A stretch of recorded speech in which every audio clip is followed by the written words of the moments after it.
for that information, and Paul for that illustration. And I think I thought was really a good illustration. How about you guys?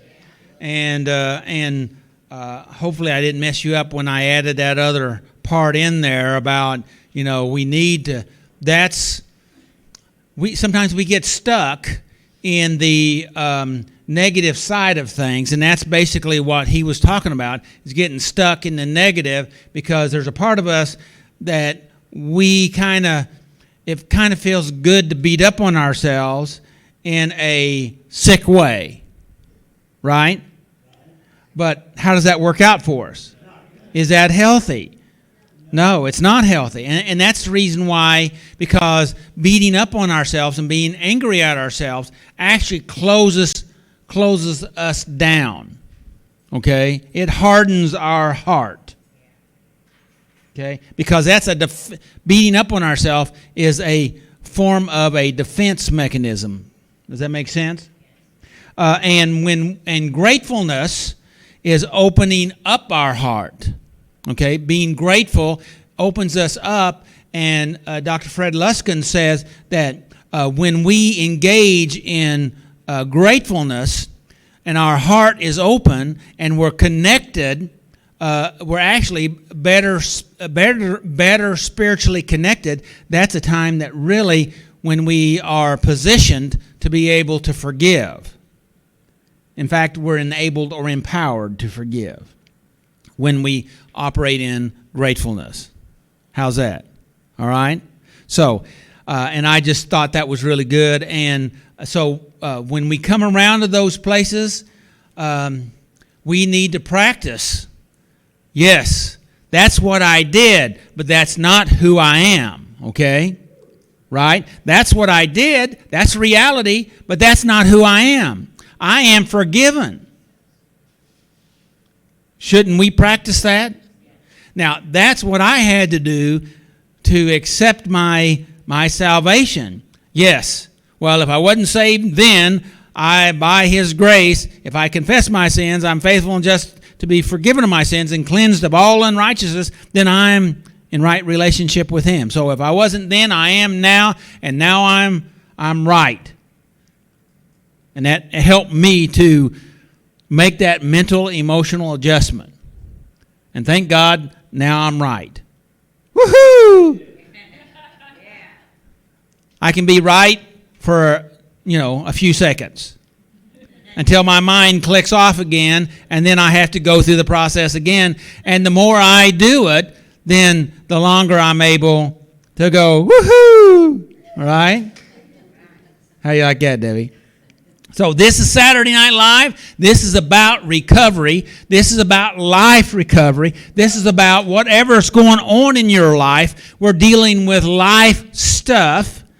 Yes, substances. Yes, behaviors. Yes, all kinds of, shall we say, yuckiness. How about that? How do you like that precise term? And so, and because life is messy, and we all got messes that we have to clean up. Correct? Yes. And if we don't clean up those messes, the messes don't get cleaned up, right? And so we have to work on cleaning up those messes. And that's what step 8 is about. That's what we've been talking about tonight. And I just wanted to read that step real quickly. We made a list of all persons we had harmed and became willing to make amends to them all. Now, we're just, like I told Patty a while ago, this is about preparation. This is not an action step. This is not doing it. This is just getting ready and becoming, or that we became willing is past tense, but we become willing. So after we become willing, then we became willing, right? And so when we have now become willing, then we're ready to do that, even though right now in step 8, we're not ready to do that. That's when we go into step 9, okay? And so we're processing, and then step 9 is figuring out the best way to do it, which was your question a while ago. So, and of course, we never want to injure anybody else in trying to make ourselves better. That's unhealthy, right? Right. You're looking at me strangely. And so anyway, it's unique that because I made some notes on the particular item that Paul talked on and the particular item that you talked on, and that was about overcoming loneliness and isolation. Okay, and the statement was loneliness and isolation goes along with guilt and shame. Okay, I call them the running buddies. Right, the running buddies. Okay, they run together. Loneliness and isolation, shame and guilt. Don't they run together? They hang out like a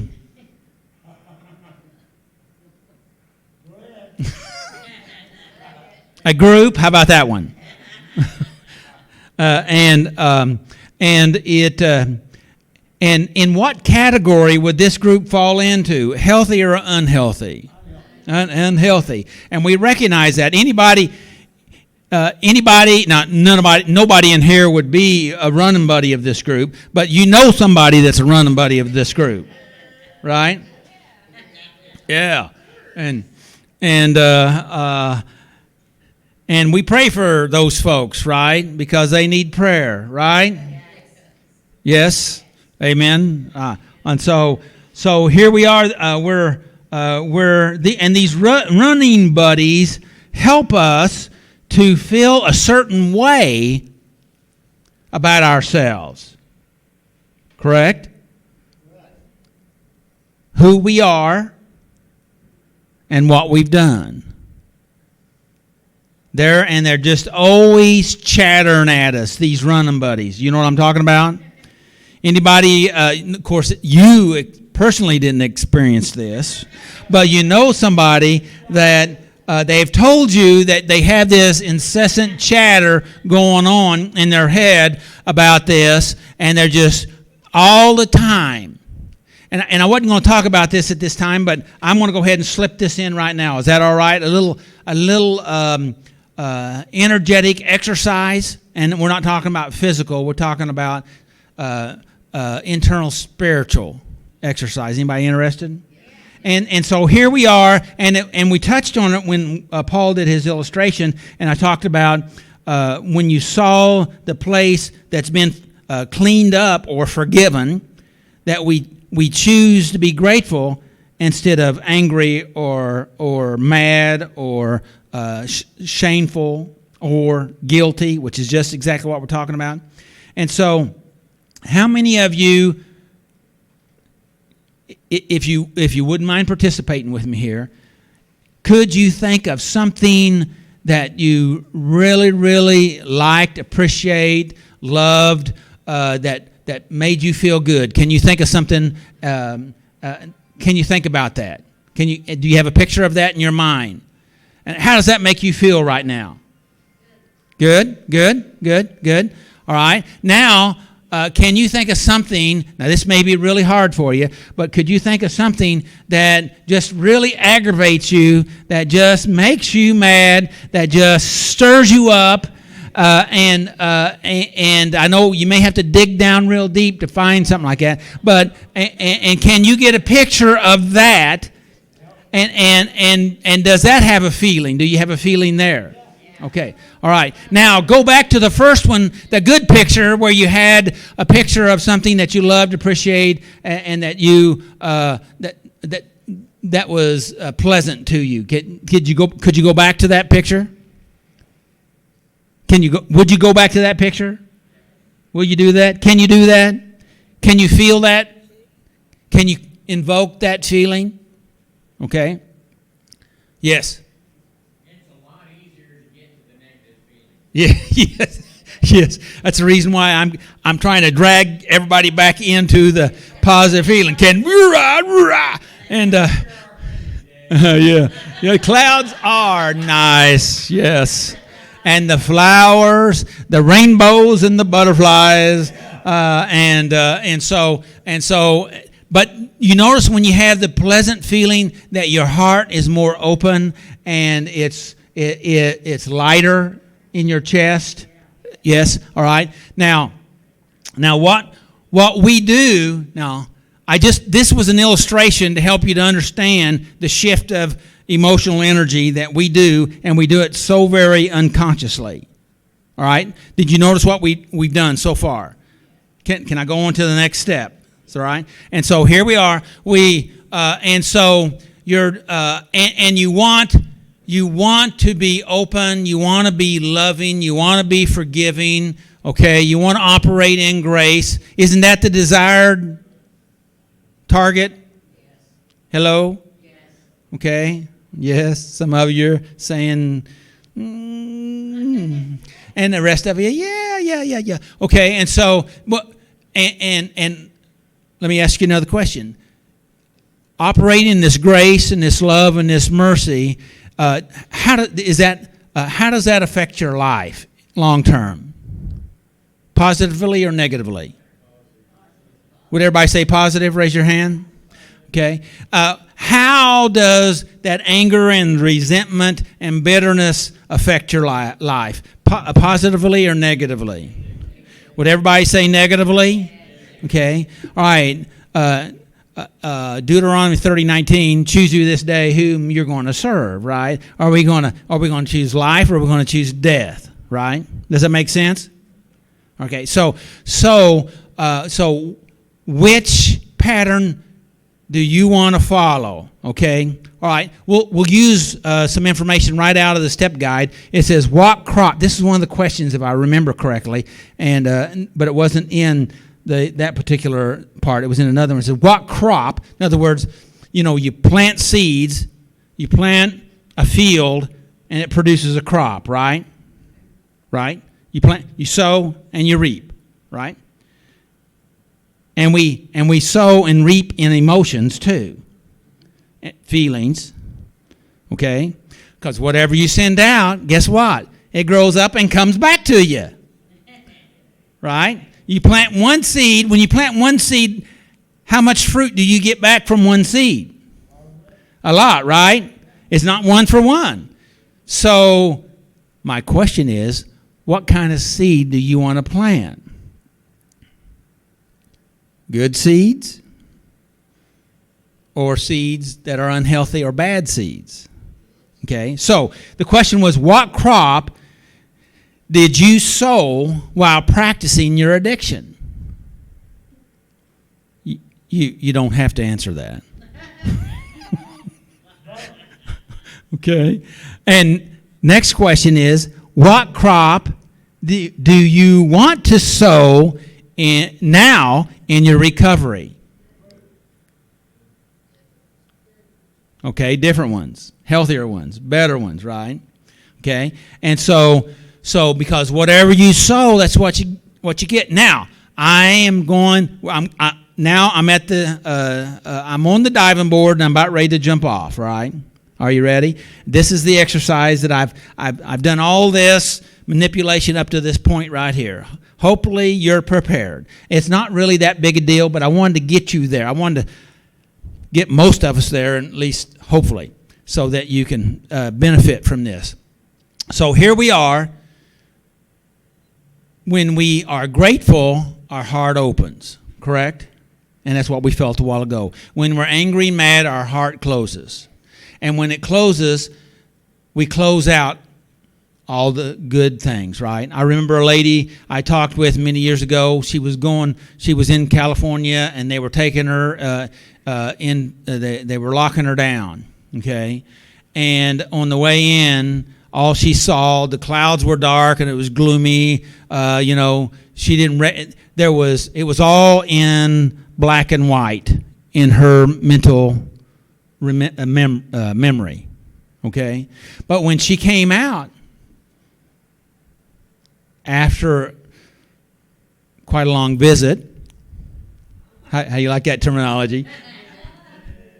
when she came out, she said, you know, I walked through the same courtyard, and there was grass, and it was green, really green, and there was flowers, and they were very pretty.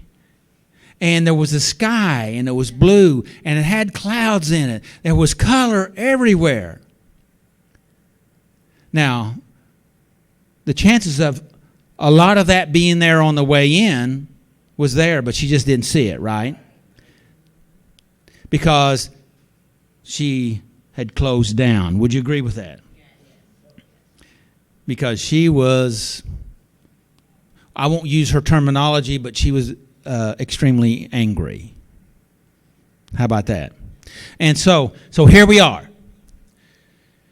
This is an exercise that only you can do in your life opportune moments, which I call golden opportunities. And so Lisa likes that one. So, you know, when you're going along through life, for instance, maybe when you're driving your vehicle and you're stopped at a stoplight, and then somebody honks the horn at you, and, you know, they don't just beep, they go beep, you know, they're sending you a large, loud message, right? And maybe, we're not for sure, because we really can't read their mind, but sometimes we think we can read their mind, right? Hello? and so at that very instant, we can either close our heart down, or we can open our heart up, right? Now, we have practiced oftentimes, a lot of us, through our past life experiences, to close it down and send energy back. Verbal, nonverbal, visual, energetic, okay, you know. But the fact of it is, remember, whatever we send out comes back around and comes back in, right? And if we could recognize when our heart closes down, that we recognize it, breathe. Everybody breathe with me. And let it go. And go on. And when that little screaming demon comes back up in your mind to start to try to talk to you, breathe. Let it go. And when I say let it go, we let go of the thought. Just let it pass on by. Just let it go. For one of the things I always did, I spoke blessings to that person because I knew they were going to need it. And seriously, they need blessing on them. And it just helped me to channel my thoughts in the right direction. Because you know as well as I do what I sent them mentally before. Right? You know what I'm talking about? Yes. But remember, whatever we send out comes right back to us. Isn't that true? And so, what is the best formula for your heart and for your life? Is it to be locked down, closed up, hardened up, angry, resentment, sending out waves of emotional explosion, energy? Or is it to come to peace and say, well, if I made a mistake, I'm sorry about that. You know, I was thinking, or I was looking at my phone, or, you know, I'm sorry, Lord bless you, and go on. Because you know what? If we don't do that, then we carry the negative with us on through life. And then we think about it and we get mad again. Then we think about it and we get mad again. And how does that affect us mentally, emotionally, spiritually, relationship-wise? And then when you get to your job, how does that affect you in your job? You know, things stack in our life, right? They stack. What are you stacking up? Is that what you want? Is that what you want to be?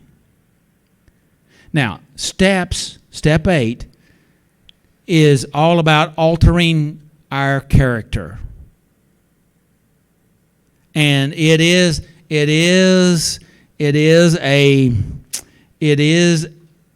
well, how many ever made sandwiches where you actually ground up the meat and you run it through a little grinder and they don't hardly do it anymore, but yes, and or maybe you've made sausage or something like that, but you know you just if we don't, we just need to let it go and come to peace. Now, you say mentally, well, if I let it go, then they're going to just take more advantage of me. Then I can't do that, right? I gotta be mean. I've got to stand my ground. I got to push back. I got to fight. How's that worked out for you? Yeah. Are you happy with yourself with that plan of life? Okay.